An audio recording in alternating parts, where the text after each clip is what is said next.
Good afternoon, and thank you, Chairwoman Pohanky and Committee, for allowing us to be here. My name is Arlyssa Heard. I am a parent, and I am also one of the Deputy Directors for 482 Forward, which is an education organizing network in the city of Detroit, and we fight for education justice in the city as well as across the state. I have to first say that definitely I am in support of the repeal of the retention portion of the law.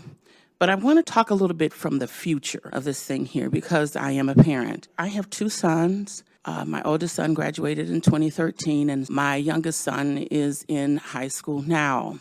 Both of them had struggles in school. My oldest son has sickle cell anemia, so he had to have different types of accommodations. And my youngest son has ADHD, ODD, and so there are a series of things that have happened.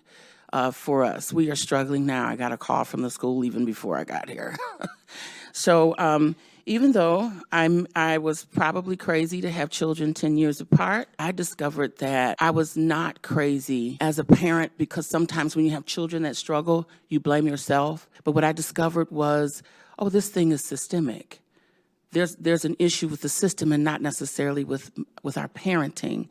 And so I just want to mention that my son was retained in third grade, and I thought it was the best thing to do. However, to this day, academically, he has not felt accomplished in quite a few years, which leads to some of the stress that he feels to achieve and the overall burden of trying to be successful and never really getting there. Now, there's probably a lot of things that I could say or we could look at, but I could only imagine what would his life have been like if we had these kinds of supports in place for him already, and what would his motivation be like? And so I just wanted to speak from the heart of a parent because although I am in this work and I got in this fight because of what was happening with my children, I am still shocked at how it's been so hard to get my son the support and the help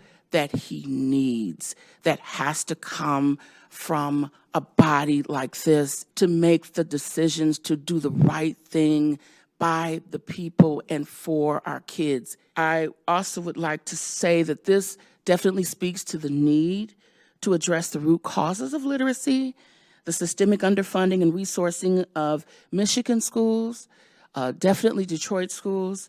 And I would also like to just take this moment to just call upon our legislators to go even beyond repealing this law and pass sweeping legislation to create weighted funding for fully fund special education, fix our school buildings, and increase investment in mental health for our students.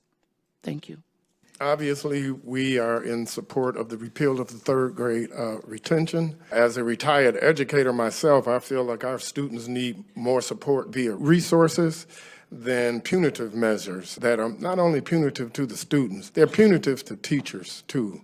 We suffer a lot in our classrooms because people blame us for the low test scores. I also suggest that DPS CD gain immediate access to the $94 million that was promised from the literacy lawsuit. These funds will go a long way in providing needed supports that were proving to be lacking in the way the state failed in effectively educating our students.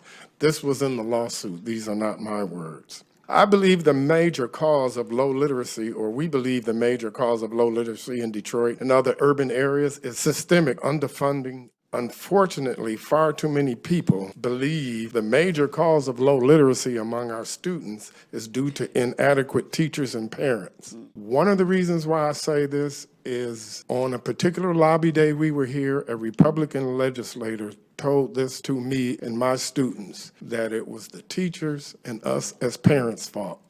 That statement still makes me angry, but moreover, it fuels my work. It fuels my advocacy for quality education for our students. Lastly, I support the governor's proposed investment in tutoring and mentoring. However, we need long-term solutions, and one part of a long-term solution is fully funding our schools.